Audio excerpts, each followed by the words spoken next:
और इस नरक से मुझे जब आप बाहर निकाल देंगे, इस नरक से आप मुझे जब छोड़ देंगे, मैं मृत्यु लोक में जाकर जो थोड़ी बहुत ट्रीटमेंट है, थोड़ी बहुत दवाई, थोड़ी बहुत बोतल, थोड़े बहुत इंजेक्शन लेते रहूंगा। तो यहाँ मृत्यु लोक में कई लोग कहते हैं महाराज जी ये तो बताओ कि हमने पूर्व में कौन सा कर्म किया जो आज आकर हम भोग रहे हैं। ये भोग क्यों रहे हैं? क्योंकि ऊपर नहीं भोग पाए पूरा, तो नीचे आकर भोगना पड़ रहा है। वहां से हाथ पैर जोड़ के तुम छुट्टी करा के लिया है क्या? हमें अब हॉस्पिटल में नहीं रहना, हमारी तो छुट्टी करो, हम तो नीचे जाके बोतल चढ़वा लेंगे, हम तो नीचे जाके इंजेक्शन ले लेंगे, हम नीचे जाके ट्रीटमेंट सब करवा लेंगे। पर आप हमें छोड़ो। भगवान ने भी कह दिया जैसे हॉस्पिटल से छुट्टी करा कर ले आते हो, ठीक नहीं हुए तो भी छुट्टी करा कर लिया, उस नरक से भी जीव त्राही त्राही करता है, बहुत रोता है, बिलखता है, चरणों में पड़ जाता है, विनती करता है कि मुझे इस जंजाल से मुक्त कर दो। और भगवान उसको मुक्त कर कर भेज भी देता है। तो भगवान कहता है दवाई तो लेना पड़ेगी ना, तो कि नीचे जाकर ले लूंगा। तो ये जो हमें दुख मिलता है, ये तकलीफ आती है, जो कष्ट मिल रहा है, जो बीमारियां आ रही हैं, जो तकलीफें आती हैं, ये हमारा पूर्व का कर्म का भोग हमको मृत्यु लोक में जाकर भोगना पड़ता है। कोई दूसरा नहीं भोगेगा। बार बार आपको कथा में कहा, आपकी कमाई का भोग पत्नी भी भोगेगी, आपकी कमाई का भोग आपके बच्चे भी भोगेंगे, आपकी कमाई का भोग आपकी बहू भी भोगेगी, आपकी कमाई का भोग आपके पोता पोती भी भोगेंगे, आपकी कमाई का भोग आपकी बेटी भी भोगेगी, आपकी कमाई का भोग आपका जमाई भी भोगेगा, आपकी कमाई का भोग आपके नाती पंती भी भोगेंगे, आपकी कमाई का भोग आपके भाई बंधु कुटुंब वाले भी भोगेंगे। पर कर्म का भोग तुझे अकेले ही भोगना है। जैसा कर्म करोगे उसके अनुसार तुम्हें भोगना है। झूठ तुमने बोला, छल तुमने करा, बेईमानी तुमने करी, प्रपंच तुमने करा, जो कुछ भी करा तुमने करा, तो भोगना भी तुम्हें अकेले को है। भोग सब भोगेंगे पर कर्म का भोग कोई नहीं भोगेगा। कर्म का तो अकेले भोगना है। ऐसा अकेले कोई नहीं होगा, केवल शंभु और तुम, शंकर और तुम, कौन होगा? और वो बोलते जाएगा ये कर्म तुमने करा है, इसका भोगना पड़ेगा। पर कभी कभी कोई जीव ऐसा उत्पन्न हो जाता है जो कर्म के भोग के साथ में भी परमात्मा का भजन कराकर जीवन तार देता है, जीवन सार्थक।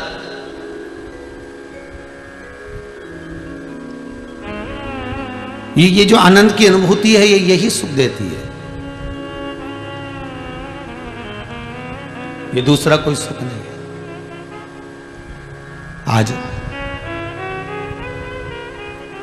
हम अगर भोग रहे हैं, थोड़ा सा कर्म अगर हमको मिला है, कोई राज से ठाट मिला है ना, तो भी समझ लेना भगवान की बड़ी कृपा हुई हो। कुछ खाने को अच्छी गुलाब जामुन, रसगुल्ला, इमारती जलेबी मिल रही है तो भगवान को धन्यवाद देते रहना हो कि ये भगवान बड़ी कृपा करी है तुमने। मनुष्य से तो जोरदार पक्षी होता है साहब, जितनी बार दाना चुगता है उतनी बार भगवान को नमन करता है, मुंडी झुकाएगा। दाना जब चुगेगा, चुगता जब है जब मुंडी उस सरकार के आगे झुका देता है। किसके आगे? उस परमात्मा के आगे।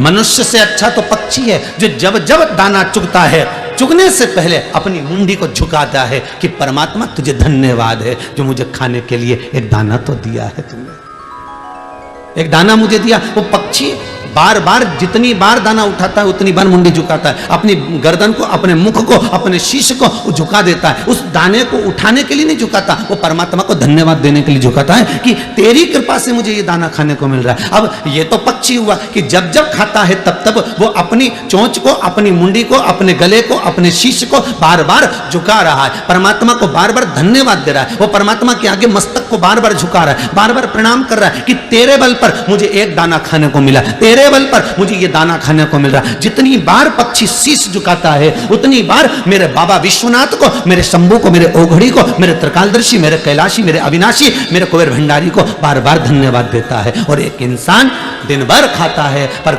धन्यवाद देने का टाइम 2 समय बना रखा है। हम 2 अगरबत्ती सुबह लगा देते हैं, शाम को दिया लगा देते हैं, उतनी देर में भगवान का कोटा पूरा कर देते हैं। मतलब भगवान को भी काम के रूप में यूज कर रहा है।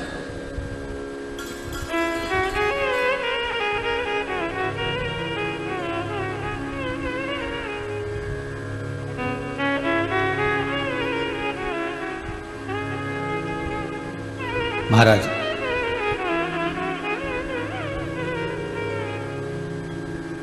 केवल मंदिर जाने पर परमात्मा कभी नहीं मिला रे बाबा। पोथी पढ़ पढ़ जगमुआ पंडित भयो ना कोई, 2.5 अक्षर प्रेम का पढ़े सो पंडित हो। वो 2.5 अक्षर है कौन सा?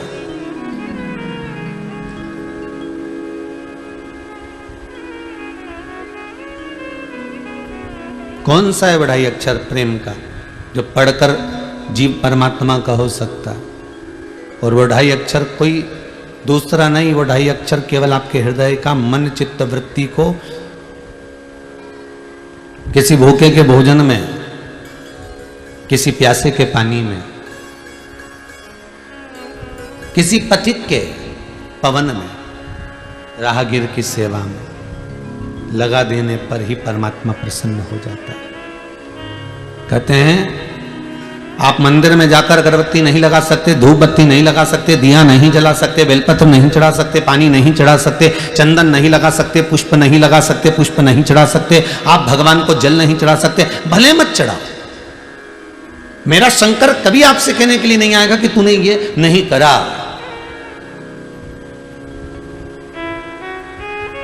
कभी नहीं कहेगा। 94 तरह के नरकों में गरुड़ पुराण के अंतर्गत जितने नरक कहे गए हैं उसमें कोई नरक ऐसा नहीं लिखा कि तुम मंदिर नहीं गए इसलिए तुम्हें नरक भोगना पड़ेगा। सारे नरकों में ऐसा कोई नरक नहीं लिखा कि तुम मंदिर नहीं गए इसलिए नरक भोगना पड़ेगा। पर नरकों में एक नरक ऐसा लिखा है कि तुम्हारे दरवाजे पर कोई भूखा आया और उसको तुमने भोजन नहीं कराया तो तुम्हें नरक भोगना पड़ेगा। तुम्हारे दरवाजे पर कोई प्यासा आया, तुमने पानी ना पिलाया तो नरक भोगना पड़ेगा। तुम्हारे दरवाजे पर कोई पथिक आया, राहगीर आया और तुमसे मार्ग पूछा, तुमने नहीं बताया तो भोगना पड़ेगा।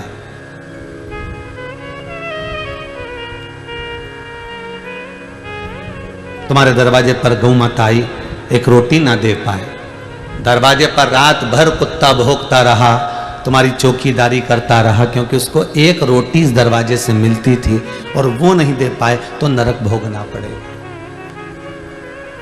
किसी वृक्ष के नीचे चींटियां बहुत सारी हो रही है, थोड़ा सा जाकर आपने एक भाग नहीं डाला, नरक भोगना पड़ेगा। वो आस लगाकर बैठी हुई,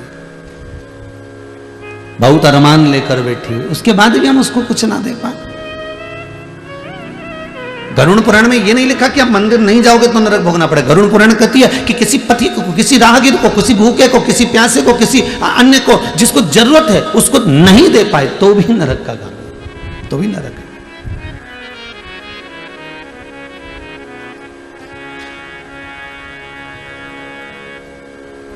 और वो कहते हैं ना, स्वयं खा लेना सुकृति है, छुड़ाकर खा लेना विकृति है, पर बांट कर खाना ये मेरी भारत देश की संस्कृति है। यही भारत भूमि की संस्कृति है। बड़ा भाई ताने पर ताना दे दे, गाली पर गाली दे दे, अपशब्द पर अपशब्द कह दे। छोटा भाई ताने पर ताना दे दे, अपशब्द पर अपशब्द कह दे, गाली पर गाली दे दे। देवरानी कितनी भी गाली दे, जेठानी कितनी भी गाली दे, ननंद कितनी भी गाली दे, सास कितनी भी गाली दे, अपशब्दों पर अपशब्द कह रही हो, वाणी पर वाणी कह रही हो, गाली पर गाली दे रही हो, पर फिर भी आपकी चेष्टा, आपकी एकाग्रता, आपकी चित्त वृत्ति, आपका मन, सास गाली दे रही है बहू को, वो दे। बहू अगर कुछ कह रही है उसकी मर्जी, वो कहे, मना नहीं, पर निवेदन इतना है उसके कर्म, उसके कर्मों का भोग उसको भोगना ही है, भोगना ही पड़ेगा। कितना सुंदर लिखा है महाराज। एक संत से, एक गुरु से पूछा गया कि एक कुत्ते ने पूछा एक गुरु के पास जाकर, गुरुदेव मेरी वाणी को आप समझने का प्रयास करिएगा। गुरु बहुत जल्दी समझ जाता, गुरु गुरु होता है, सतगुरु सतगुरु होता है। सदगुरु के सामने कहा भी नहीं जाता, वो अपनी दृष्टि से देखकर समझ जाता है। गुरुदेव मेरी वाणी को थोड़ा समझिएगा। गुरुजी बोले, बोल क्या बात है। मैं राह में बैठा हुआ था, एक व्यक्ति दौड़ कर आया, मुझ में लात मारकर चला गया। मेरी गलती क्या थी वो बताइए।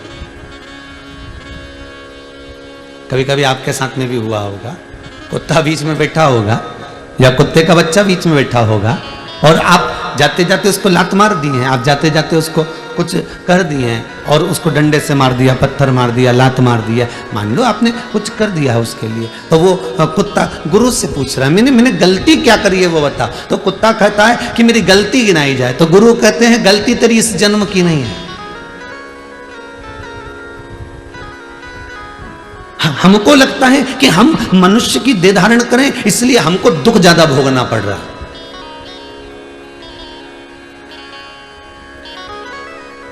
हम मनुष्य की देह धारण करें इसलिए दुख हमको मिल, नहीं नहीं नहीं, ऐसा नहीं है। जिस योनि में रहोगे, 84 लाख योनियां जो मानव की मिलती है, 20 लाख योनि तो ये पेड़ पौधे की है, जितने तुम्हें पेड़ पौधे नजर आए इस पृथ्वी पर समझ लेना 20 लाख योनि वृक्ष की, पौधों की, पत्तियों की है, दुर्वा की है। 20 लाख योनि केवल इन वृक्ष जैसे खड़े ठूट जैसे पड़े रहना पड़ेगा। पानी भी गिर रहा है, गर्मी भी पड़ रही है, ठंड भी पड़ रही है, एक जैसे लोग पत्थर उठा उठाकर मार भी रहे हैं। 20 लाख योनि में से ये जितने पौधे होते हैं, जितने वृक्ष होते हैं, ये हाथ जोड़ते हैं परमात्मा के कि हमको कांटे वाला पौधा बनाना। कौन सा पौधा बनाना? कांटे वाला। ये जब वृक्ष की 20 लाख योनियां होती हैं तो परमात्मा के आगे हाथ जोड़ते हैं, हमें कांटे वाला पौधा बना दो, पर हमें फल वाला पौधा मत बनाना। वृक्ष कहते हैं हमें फल वाला पौधा मत बनाना, हमें आम का पेड़ मत बनाना, हमें बेर का पेड़ मत बनाना, हमें इमली का पेड़ मत बनाना, जिसमें फल लगते हो, सेतूत लगते हो, जिसमें खजूरे लगते हो, ऐसा पौधा हमें मत बनाना। हमको तो तुम कांटे वाला बना दो, बेकार बना दो, पर हमें फल वाला पौधा मत बनाना। 20 लाख योनियों में से 20 लाख योनि के जब वृक्ष की योनि बनती है तो ये निवेदन करते हैं। तो पूछा इनसे, तुम क्यों नहीं बनना चाहते आम का पौधा, तुम क्यों नहीं बनना चाहते इमली का पौधा, तुम क्यों नहीं बनना चाहते यहां पर खजूर का पौधा, क्यों नहीं बनना चाहते तुम जामुन का पौधा? तो वृक्ष कहते हैं हम पल पोस कर बड़े होते हैं, बड़ी मुश्किल से तो खड़े रहते हैं, पानी में, गर्मी में, ठंड में खड़े हुए हैं, उसके बाद भी हर साल लोग आते हैं और पत्थर मार मार कर जाते हैं। ये सहन नहीं हो पाता है, ये सहन नहीं हो पाता।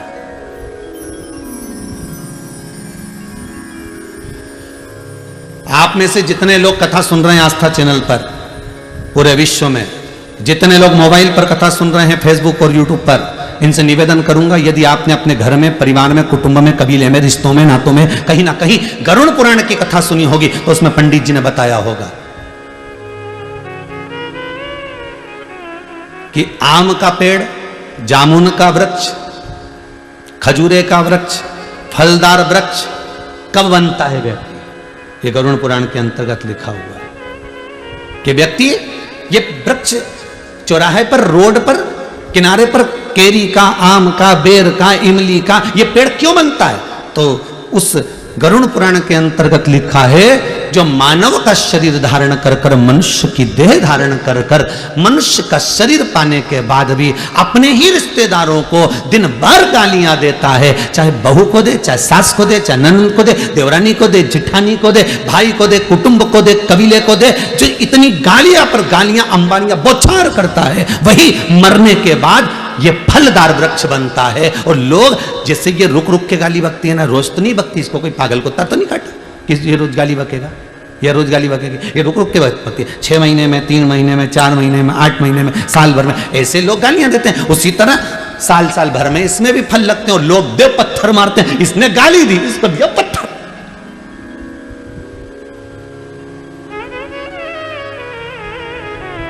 ना सास समझ पाती है कि मैं बहू को गाली ना दूं, ना बहू समझ पाती है कि मैं सास को ताने ना दूं। दोनों अगर ये समझ जाए ना, ये शिव महापुराण के पहले दिन की कथा ही समझ गए नहीं तो समझ लो जिंदगी सवर गई। कि हमने गाली दी और बेर का पेड़ बने और लोगों ने पत्थर दिया और एक बार में काम नहीं चलेगा, कितने समय तक खड़ ठूट जैसे बड़े बड़े। हमने अपशब्द किया, बस वो विक्रम और बेताल की कथा याद कर लो, तू बोला और मैं चला, उतने में समझ जा। हमने किसी को अपशब्द कहा, हमने किसी को ताना दिया, हमने किसी को गाली दी, हमने किसी के लिए अपशब्द कहा, बस समझ लेना इमली का पेड़ बनने वाले हो, बस बेर का पेड़ बनने वाले हो, केरी का पेड़ बनने वाले हो। और ऐसी जगह भगवान लगाएगा कि लोग पत्थर मार के जाएंगे और पत्थर खाए बगैर तुम मानने वाले नहीं हो, क्योंकि तुम्हारे मुख से अपशब्द इतने निकल गए, ताने इतने निकल गए, गालियां इतनी निकल गई कि संबोधन किससे? जैसे तुमने बौछार करी वैसे पत्थर की बौछार होती।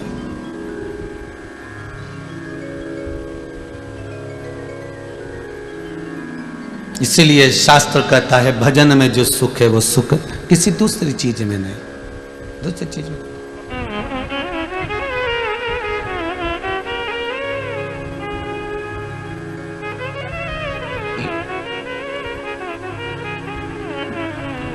ये चंडीगढ़ के रमेश कुमार जी अगर कथा करवा रहे हैं, इन्होंने आशीष जी को लिखकर भेजा है, समीर जी को।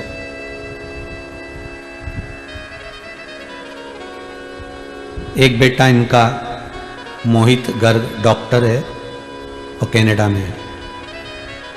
दूसरा बेटा सीए है रोहित, जो चंडीगढ़ में है। पूरा परिवार खूब ठाकुर जी की कृपा से पढ़ा लिखा, अव्वल आगे बढ़ने वाला।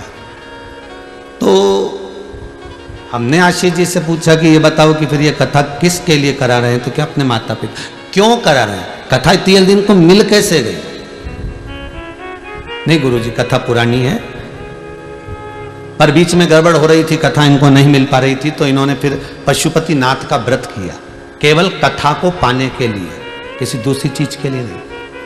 दुनिया के लोग पशुपति व्रत कर रहे होंगे कि बेटों के जॉब के लिए, नौकरी के लिए, सर्विस के लिए, धंधे के लिए, व्यापार के लिए, व्यवसाय के लिए, ये कार्य के लिए, वो कार्य के लिए, पर ये गर्ग जी, रमेश कुमार जी गर्ग चंडीगढ़ वाले, ये जो कथा, केवल कथा मिल जाए उसके लिए पशुपति व्रत कर रहे हैं।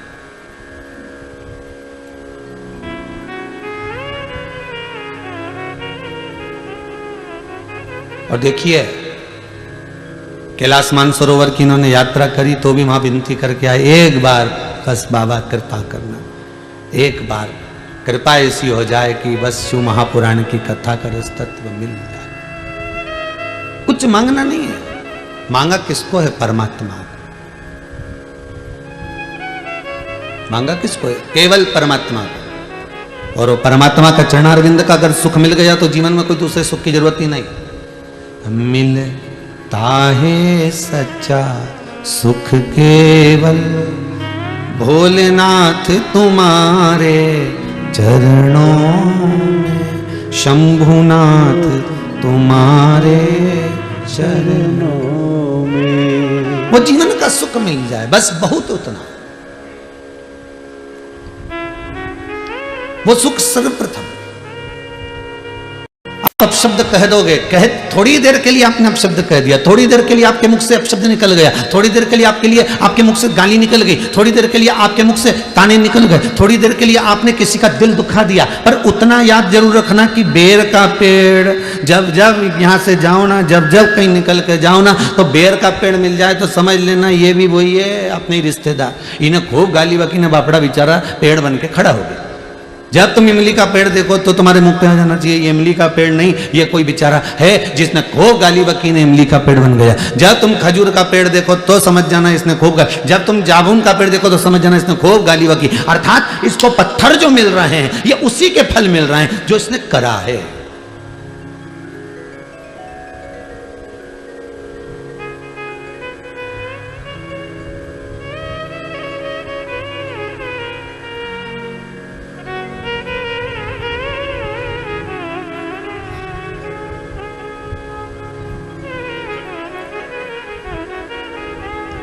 आज सुबह हम स्कंद पुराण पढ़ रहे थे थोड़ी सी, तो उसमें बंटी जी परिहार ने एक प्रश्न किया है, गुरुदेव आप हमेशा कहते हो कि वृक्ष की योनि ये है, उसकी योनि ये है, ये जो गन्ना लगता है ना, शुगर गन्ना जिसकी शुगर बनती है, शक्कर बनती है, ये गन्ना भी तो पेड़ पौधे में आता है, तो फिर ये योनि कैसी है?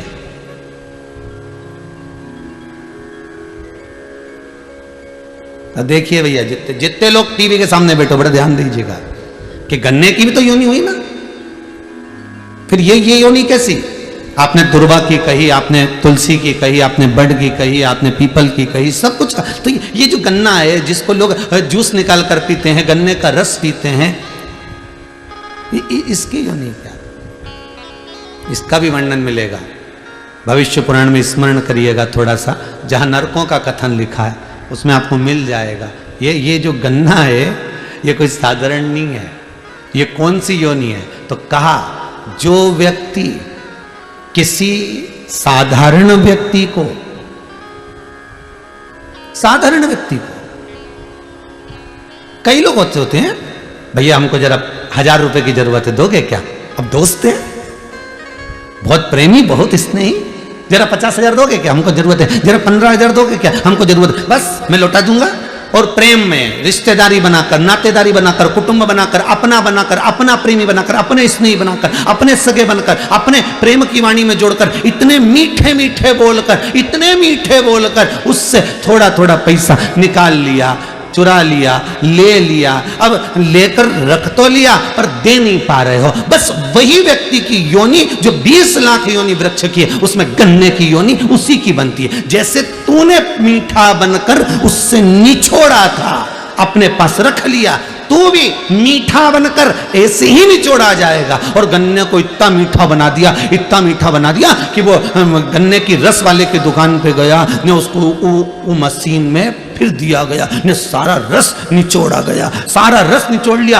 अभी भी नहीं छोड़ा उसको, क्योंकि इसने उसको नहीं छोड़ा था तो इसको डबल से पलटाया। तुम देखना गन्ने का रस निकल लीजिए, इसके डबल से पलटाया, फिर दिया मशीन के अंदर और फिर दिया, फिर रस निचोड़ा। तो की बार तो जितने लोग गन्ने का गिलास ले लेके खड़े थे तो आप सोच रहे थे इसमें बचा ही नहीं कुछ भी, पर गन्ने के रस वाले का संबंध, इन्हें फिर पलटा, फिर दिया धर के और फिर रस निकाला। अब की बार तो जितने लोग खड़े थे, अब इसमें तो रस ही नहीं बचा रहा, पूरा की पूरा ही निकाल लिया। परंतु गन्ना का रस वाला उसने फिर 2-4 मरोड़ा और अब की बार इसमें और मिर्ची लगे, क्योंकि इसने उसका धन खाया था, इसलिए बीच में नींबू फंसा दिया। ले बीच में नींबू फंसाया और फिर दिया मशीन के अंदर, फिर रस निकला। अभी भी रह गया तो क्या भी रुक जा, पुदीना और डालू, रुक। और फिर इसने निचोड़ा, फिर दमदारी से फिर उसको चोरबत्ती करी और फिर उसमें पुदीना डाल दिया, ले फिर दिया था, कहीं नहीं बचा। ऐसा हो गया बेचारा, छिलका छिलका अलग अलग हो गया।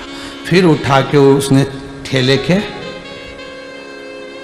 जितने सुन रहे हो आस्था पे बोलो, तो फिर ठेले के नीचे डाल दिया, उसको डस्टबिन में पटक दिया, कचरे में डाल दिया। अब उनमें इतना रस नहीं बचा कि मक्खी भी कुछ खा सके, इतना ही नहीं बचा। फिर भी मक्खी ने सोचा थोड़ा बहुत पड़ा हो तो अपन ही निपटा लो।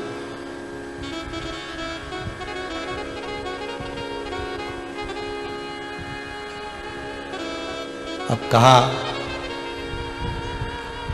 रेते पान चुराए पर गन्ने का रस पीने गए तहसील चौराहे, गन्ने का रस पीने गए भोपाल नाका, गन्ने का रस पीने गए हाउसिंग बोर्ड कॉलोनी। तो सोचा अपन रहते तो वहां थे, फिर गन्ने का रस वहां क्यों पिया? मतलब वो जिसने खाया था उसी एरिया का था, उसी क्षेत्र का था, तो हिसाब बराबर करना है ना। तो उसने तुम्हारा खाया, तुम उसको निपटा जाए, पिला दिया भगवान के, ले जा। और जिसका खाया था तो उसने चींटी बनकर निचोड़ा, अभी भी नीचे फालतू नहीं पड़ा हो। जिसका खाया उसने चींटी बनकर निचोड़ा, नहीं छोड़ी 8 दिन तक, 7 दिन तक, मक्खी बनकर निचोड़ा, चींटा बनकर निचोड़ा, उसने सब तरह से निचोड़ लिया। अब तो वो गन्ने का छिलका भी कह रहा, भगवान अगली बार किसी का रुपया नहीं खाऊंगा, सबका देख के आऊंगा, नहीं तो फिर निचोड़ा जाऊंगा। ऐसा काम मत करना, भोगना तो।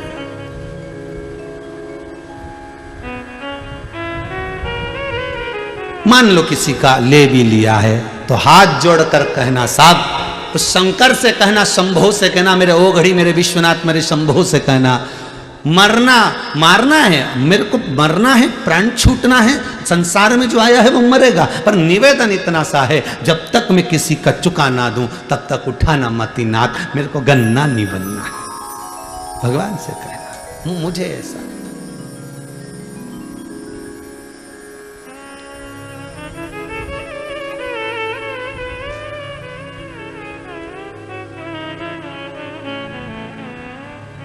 हमारे कर्म का भोग हमको भोगना है महाराज, कोई दूसरा नहीं भोगेगा, कोई दूसरा नहीं, पत्नी नहीं भोगेगी, बच्चे नहीं भोगेंगे, कोई नहीं भोगेगा, भोगना आपको है। ऐसा कर्म करते चलना जिंदगी में जिसमें सुख का अनुभव हो आपको। ये दिल, ये हृदय, ये चित्त, ये वृत्ति बड़ी आनंदित हो आपकी, आपको बड़ा सुकून मिले, आपको बड़ा आनंद मिले, ऐसी जिंदगी जीना, ऐसा जीवन जीना। संत जो होते हैं ना, साधु जो होते हैं ना, गुरुजन जो होते हैं, जो सत्य के गुरु हैं, जो सत्य के साधु हैं, जो सत्य के तपस्वी के भाव का आनंद ले रहे हैं,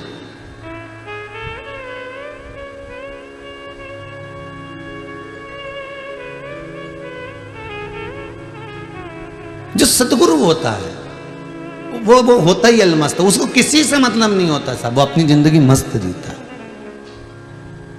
इसलिए गुरुजन कहते हैं भगवान के चरणारविंद के रसास्वादन के बिना कोई सुख नहीं है, भगवान की कथा के बिना कोई आनंद नहीं है, भगवान के चरणारविंद के बिना कोई रसास्वादन नहीं है। दुनिया का सर्वाधिक सुख की अनुभूति अगर कहीं होती है तो वो परमात्मा के चरण के, इसके सिवा क्या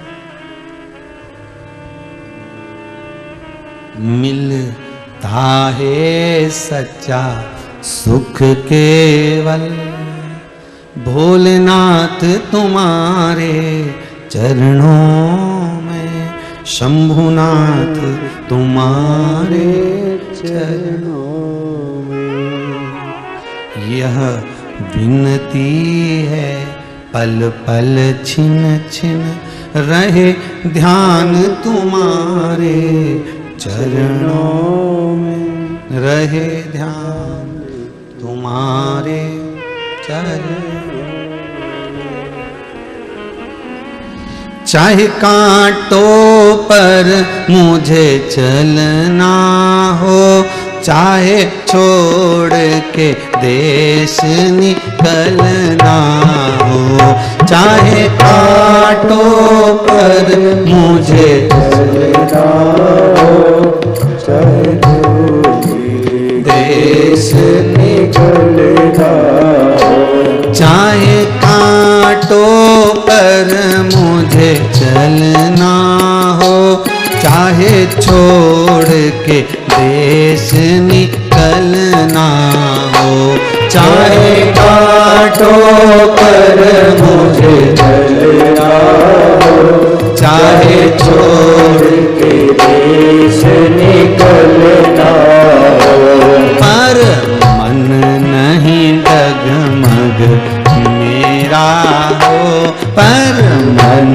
नहीं डगमग मेरा हो, रहे ध्यान तुम्हारे चरणों में, रहे ध्यान तुम्हारे चरणों में।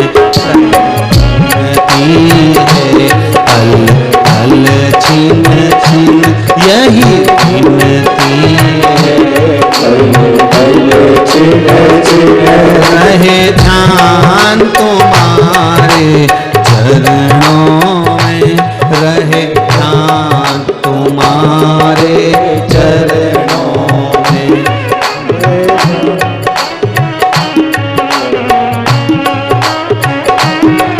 कहो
मुझको घेरा हो, चाहे चारों ओर अंधेरा हो,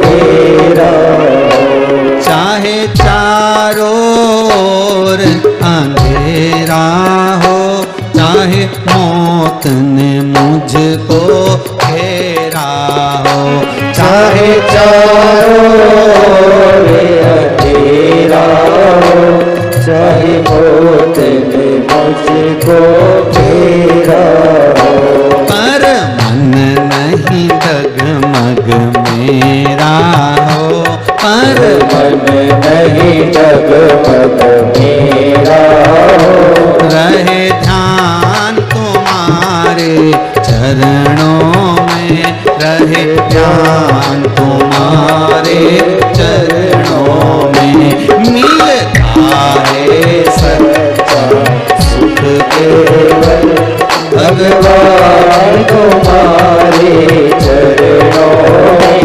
भोलेनाथ तुम्हारे चरणों में, भोलेनाथ तुम्हारे चरणों में, शंभुनाथ तुम्हारे चरणों में, भोलेनाथ तुम्हारे चरणों में, शंभुनाथ तुम्हारे चरणों में।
भोले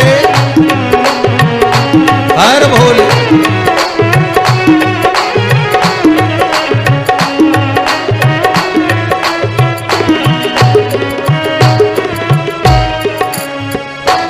चाहे अग्नि में मुझे जलना हो, चाहे छोड़ के देश निकलना हो, चाहे अग्नि में मुझे जलना हो, चाहे छोड़ के देश निकलना हो, चाहे अग्नि में मुझे जलना हो, चाहे छोड़ के देश निकलना हो, चाहे अग्नि में मुझे जलना हो, चाहे छोड़ के देश निकलना हो, पर मन नहीं डगमग मेरा हो, पर मन नहीं डगमग मेरा हो, रहे ध्यान तुम्हारे चरणों में, रहे ध्यान तुम्हारे चरणों में, मिलता है सच्चा सुख केवल भगवान तुम्हारे चरणों में, भोलेनाथ तुम्हारे चरणों में, शंभुनाथ तुम्हारे चरणों में, शंभुनाथ तुम्हारे चरणों में, विश्वनाथ तुम्हारे चरणों में, विश्वनाथ तुम्हारे चरणों में, सोमनाथ तुम्हारे चरणों में, सोमनाथ तुम्हारे चरणों में। हर हर महादेव। भगवान के पावन चरणारविंद का सुख मिले, कर्म का भोग भोगना तो है, कैसे भी भोगना पड़ेगा, पर भोगना।